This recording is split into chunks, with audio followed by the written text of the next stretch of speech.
Yo, what's up, guys? We're back, and I'm gonna be doing a recap of UFC 221. Actually, ended up being a pretty damn good card, and we went 8-4 on our picks.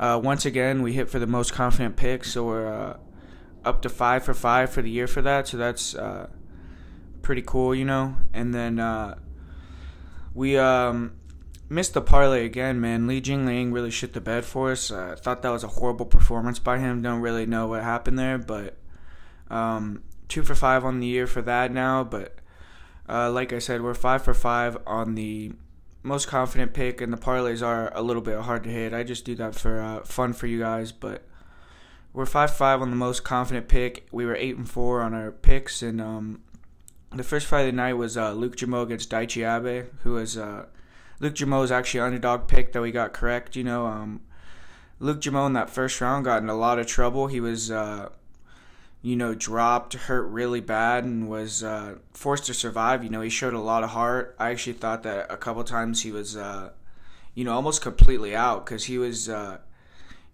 the ground, using a lot of head movement, things like that, and really looked like he was on the verge of being finished. And Abe let him off the hook, though, man. That second and third round, Jamo was able to come back. Abe was completely gassed, and in that third round, it really looked like Abe kind of gave up a little bit, because Jamo really started to pick up the pace and really broke Abe. That was a great performance by Luke Jamo. He was able to, survive the terrible moments early, come back and get the victory as an underdog. And for Daichi Abe, that still wasn't a bad performance. You know, he showed what brought him to the dance. He's going to be a Japanese guy that they could put on a lot of overseas shows, man. The guy's very entertaining. He's always going to throw down, and has that power in his hands to definitely finish you. You know, he dropped Hung Lim, almost finished Luke Jamo in his first two fights. So definitely showed some promise. Definitely is a fun Japanese fighter, and a really good pickup for the UFC. And I think both these guys could be, putting on fun fights and international cards for a while, until they possibly get to the, bigger platforms over in the US. But up next, we had Jose Quinones against Teruto Ishihara. And, this wasn't a very good fight. Quinones was using that alliance style, moving on the outside, trying to get takedowns and, kind of win a point decision.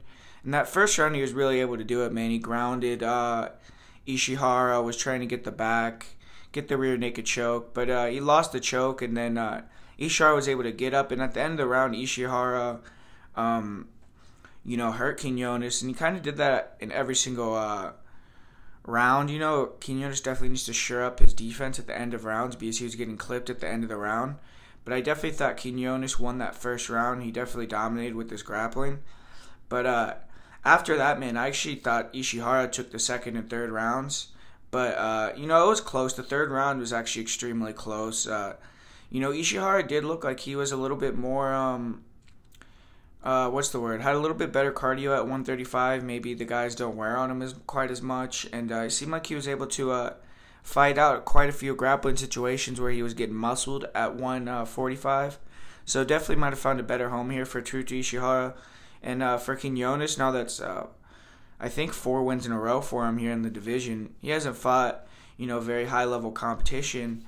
But with 4 wins in a row, he definitely deserves to step up, maybe fringe top 15, top 20, top 25 guy, and see where Tecco really is at. But I wasn't too impressed by his performance. I don't think that he's going to break in top 15, anything like that.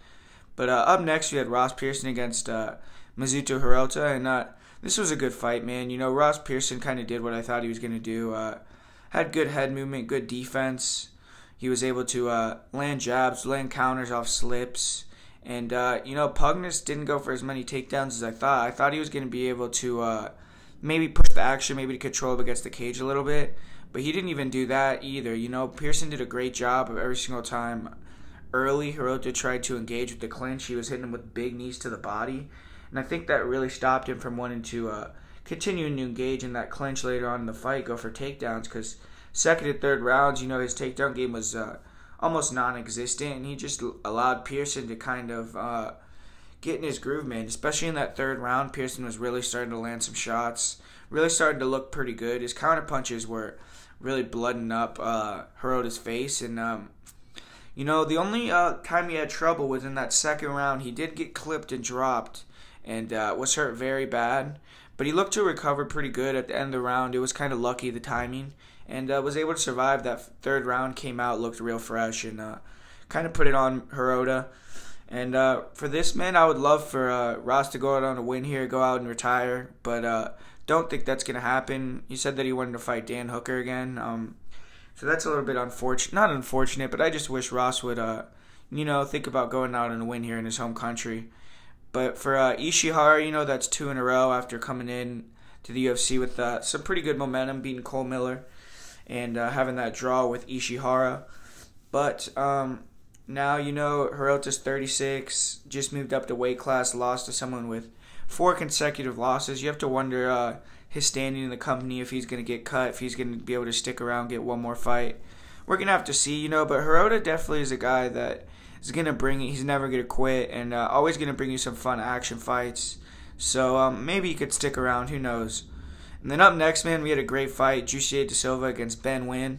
And early on, man, Ben Nguyen, I thought, was looking very good in the grappling, man. He was tying up Formiga, pushing him against the cage, using great, head positioning, and really kind of dominating Formiga in those clinch situations. But once Formiga was able to find an opening, get to the fight to the ground in that first round, you saw the, just the huge advantage on the ground that he had, man. He was able to get the mount just seamlessly and, maintain the position. And Ben Nguyen was just being very cautious, very careful. He didn't want to expose himself whatsoever.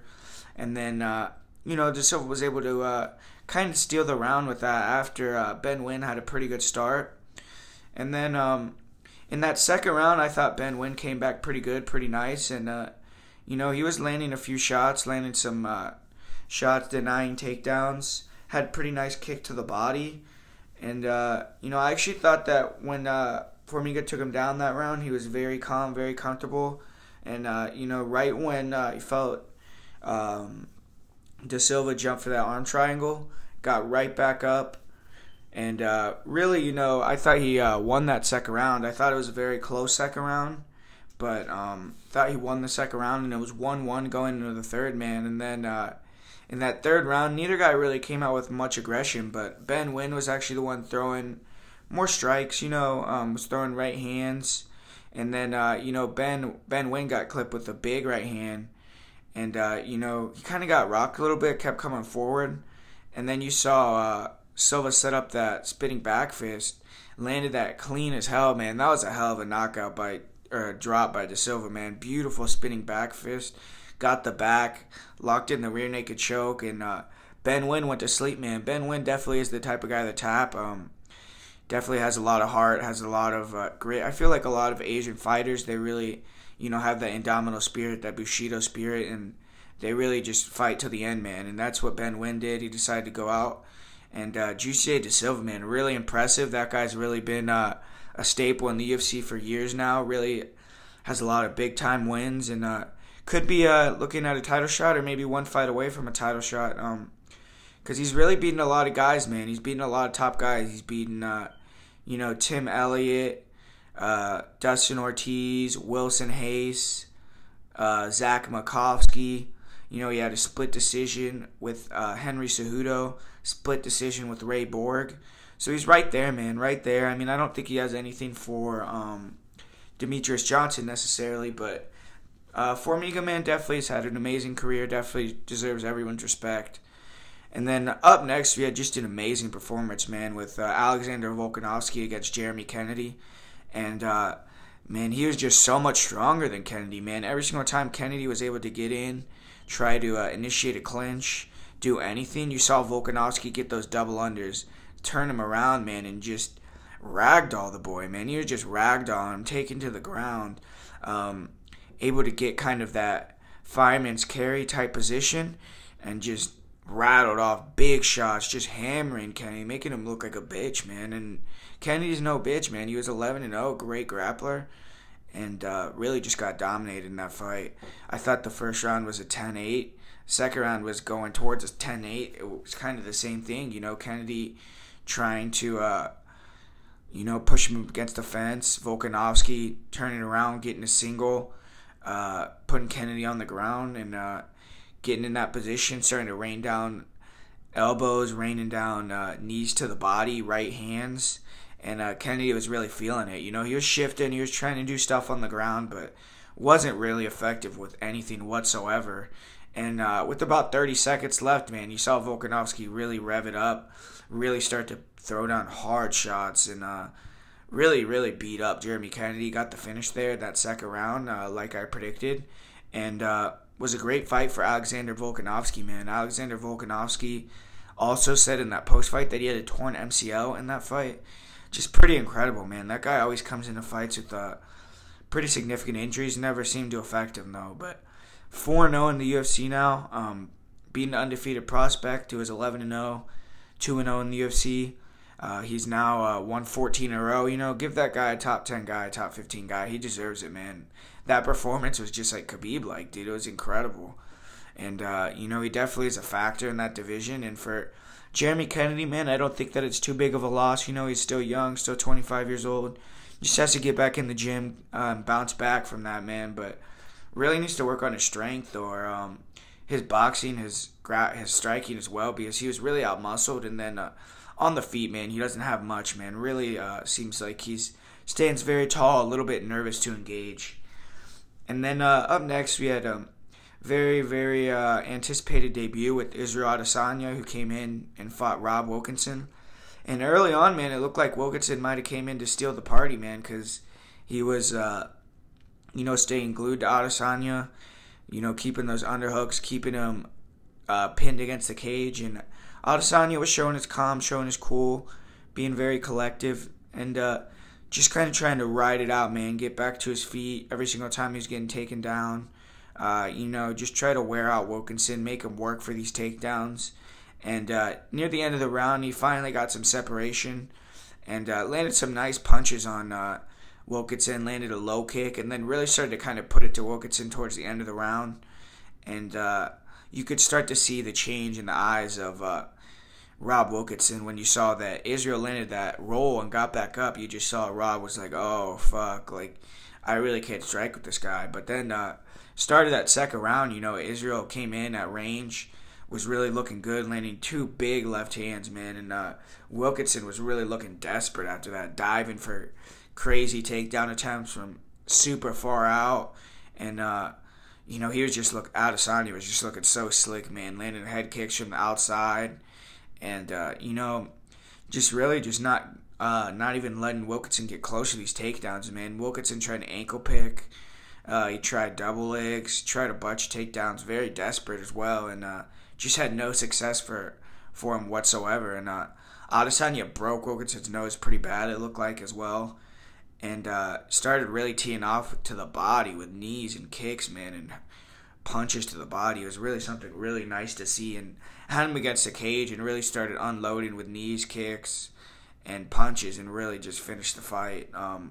I thought it could have been finished much earlier. I thought it was kind of a very late stoppage there. Steve Percival was the ref, who everyone knows how shitty of a ref he is. So, but Israel Adesanya actually had a great post-fight press conference or post-fight speech as well in the cage. It really put the division on notice. Really seems like he's someone that the UFC might be able to get behind, might be able to promote, because he seems like he has that it factor as well as being extremely fun to watch, man. So I hope that they kind of give him that Conor McGregor treatment, give him a bunch of strikers. Don't put him in there with any big-time wrestlers, anyone that's going to test him in that department just yet. And let the kid grow, man. Let the kid get his feet wet in the octagon, let him get some wins, and see what happens for him. And for Rob Wilkinson, I just don't think he's a UFC caliber guy. He's now 0-2, got knocked out twice in his 2 UFC performances, and I think that might be it for him. I think Rob Wilkinson might be handing his walking papers. But up next, man, we had a pretty disappointing fight. I thought there was no way that this fight could be a bad fight, man. But Don Young Kim against Damian Brown ended up being a pretty slow fight, Kim opened up in that first round with some kicks to the body, kicks to the legs, and was just trying to,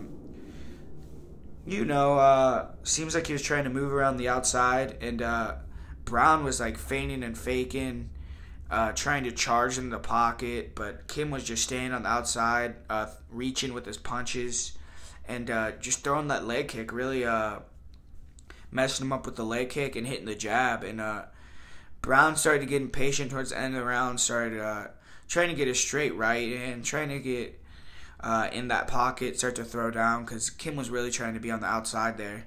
But Kim definitely won that first round. And the second round, was more the same. Brown kind of went southpaw because I think his leg was hurt, and then Kim went southpaw as well, and Kim just kept kicking the leg. And Brown was kicking him too in return, so he definitely wasn't just giving him a one-sided fight. It was a very close fight. The second round, I thought, could have went either way, but I gave it to Kim again, because Kim, I just thought, was in the cleaner shots, the harder shots. But, it was still a very close round in that round, and I didn't like the urgency in Damian Brown's corner, man. They were telling him, oh, the fight's yours, you have it in the bag, things like that. And that's just something I don't like people telling their fighters, especially when it's extremely close. And in that third round, Brown was trying to keep that pressure, but, Kim was doing a good job landing the leg kicks and the jabs, man, and moving out of the pocket. And, Brown kept hitting him in the arms, hitting him in the shoulder. Wasn't really landing very clean. But at the end he was definitely bringing the pressure for that third round. He was the one bringing the pressure, bringing the pace. And thought he won the third round. I gave it 29-28 to Dun Young Kim. And in a fight that I was a little disappointed in, man. I really thought there was going to be more action in that fight. But, Damian Brown's going to have to bounce back. And for Dun Young Kim, man, that's now 3 big wins in a row. All pretty clear-cut decisions. And he's going to come up, maybe get in a top 15 guy in the next fight, top 25. And Damian Brown, I hope he gets to stay in the company, man. That guy's a really fun guy to watch. Always throws down, always puts on a great performance. But that's 3 losses in a row, so you never know. But really hope that he stays in the company. But up next, we get on to the main event. It was actually to the main card. And it was actually a pretty solid main card, man. And it was Tyson Pedro against Sabek Safarov for the first fight. And I don't know what it is, man, but it really seems like Safarov might have a problem with his leg or something. Because first kick that Tyson Pedro landed, it really looked like it really resonated with Safarov, and it dropped him. And I was like, wow, okay. Because against John Vellante as well, he landed a leg kick, and also the same thing. Safarov kind of had a real adverse effect to it. His leg really got hurt, so I'm thinking maybe he has a leg injury. I'm not sure, but Safarov got hit with those few leg kicks, and I think right after that happened, I think he was like, oh shit, that's a pretty big kick, and so I think he went right in for the takedown, and Pedro caught that freaking Kimura, man. It almost ripped it off his fucking body. That was disgusting, man. Props to Safarov for not tapping, and props to Tyson, man. That was an extremely, extremely powerful move, because he got him caught against the fence at first, and had to readjust and turn him over again, and had that arm almost around his back, man. That was really, really impressive. And Tyson Pedro got that done early, first round, just like we predicted here. And, Tyson Pedro is someone that's looking pretty good, man. I really thought against Ilir Latifi had a good performance for being so young against a grinder who's in the top 15. And really think he has a promising future, man. All those guys, they're very good on the mic as well.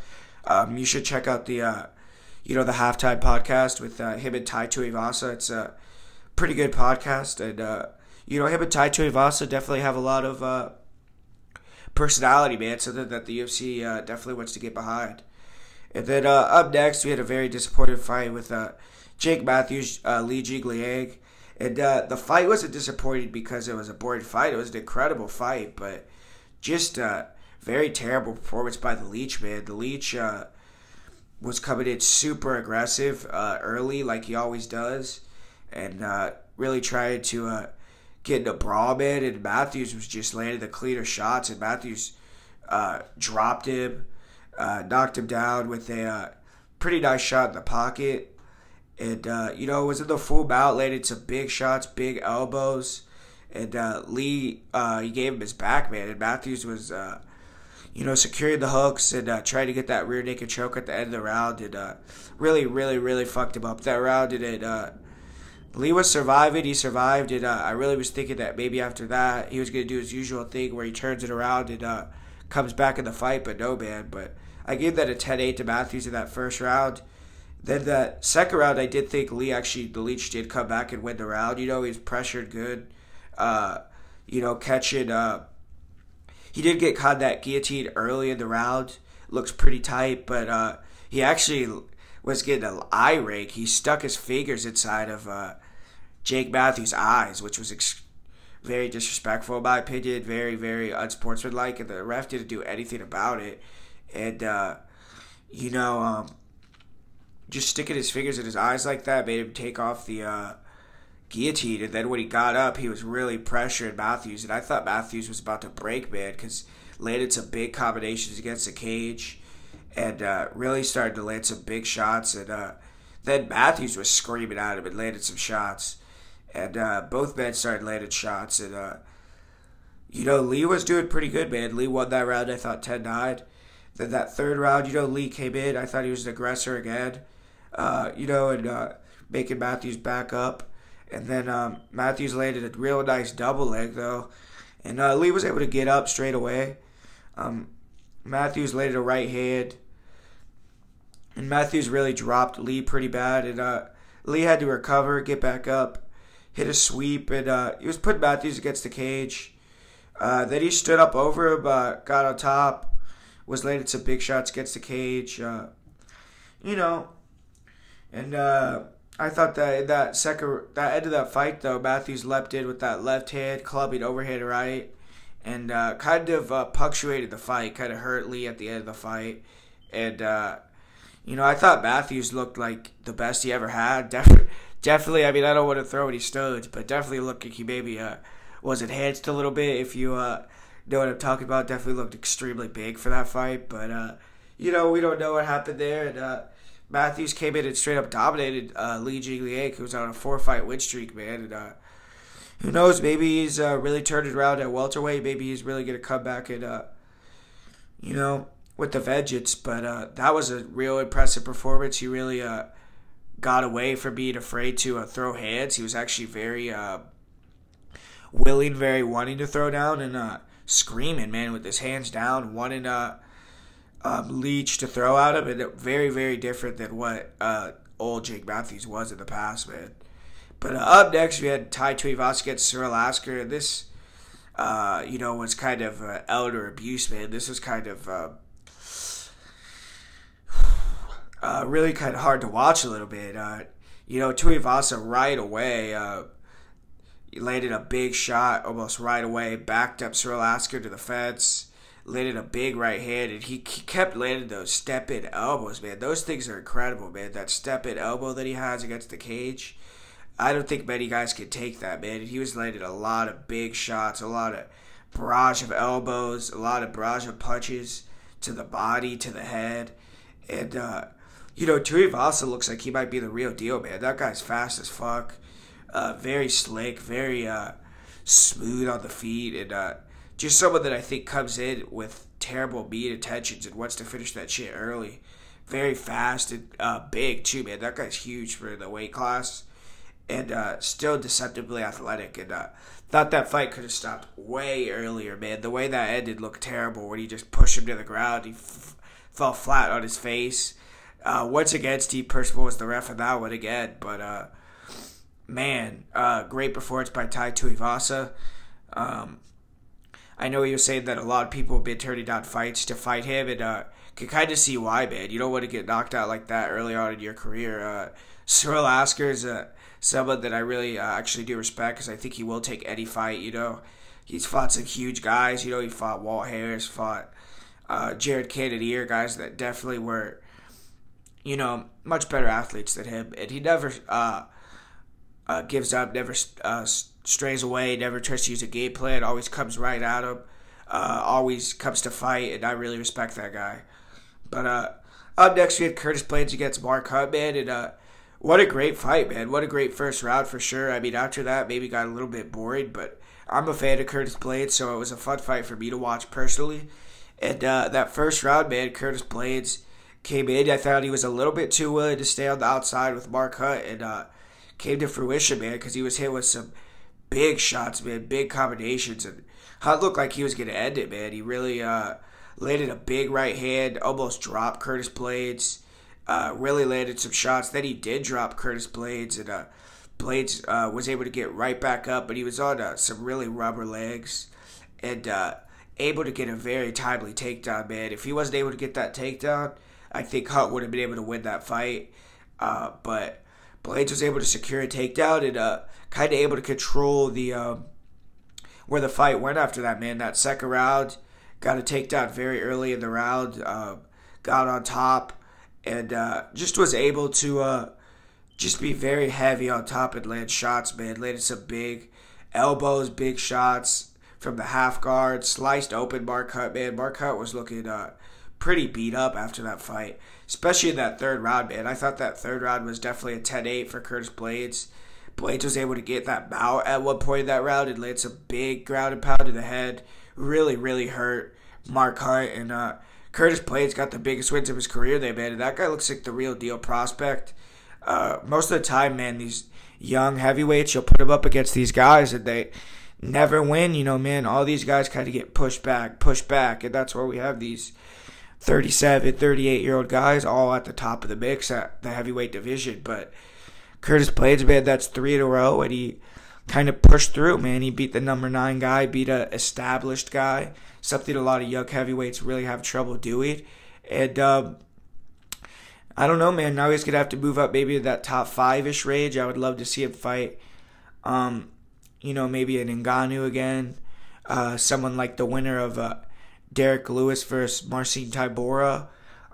There's a lot of fights out there for Curtis Blades. I think he's an incredible athlete. I think that he's only going to continue to get better on the feet, too. At 4 or 5 years, that guy's going to be an absolute animal, absolute problem, man. He has a great chin as well. And for Mark Hunt, man, it's a tough loss because he's definitely older, definitely on his last contract. I know he wanted to get another chance to fight towards that belt, but, he definitely showed he's very dangerous. And for being 43 years old, to go out there and to still be able to be very competitive against these guys, man, just shows how incredible Mark Hunt truly is. And everyone has to respect that guy for the career that he's had, the way that he's done it, and really truly a pioneer, really truly one of the legends of MMA. And Mark Hunt has nothing to hold his head down about, man, nothing at all. But on to the main event, man, and this was an incredible fight, man. It started very slow, I think Rockhold obviously knew what actually happened at the end could happen, Rockhold was letting, Romero control the pace and control the distance of the fight and, really push Rockhold back. Rockhold was content to be the guy moving backwards, landing kicks. And actually in that first round, apparently he broke Romero's leg, so his... it was very successful that he was using those leg kicks from the outside. But, just like my boy Kyle Stevens said on the comments, John Danaher had a great quote on JRE. And it's, if you show me a fighter who could dominate the setups, 1, 2, could dominate the pace of the fight, and 3, dominate the simple direction of the fight, you show me a fighter who could do those 3 things, I'll show you a fighter who could win 90% of the fights he gets into. And Romero was able to control that pace of the fight. And I actually think that Romero was kind of able to control the setups, man, to control when the fight was happening, because Rockhold was always reacting to Romero, man. When Romero would come in with those explosive combinations, those explosive blitzes, really saw Rockhold tense up, become defensive.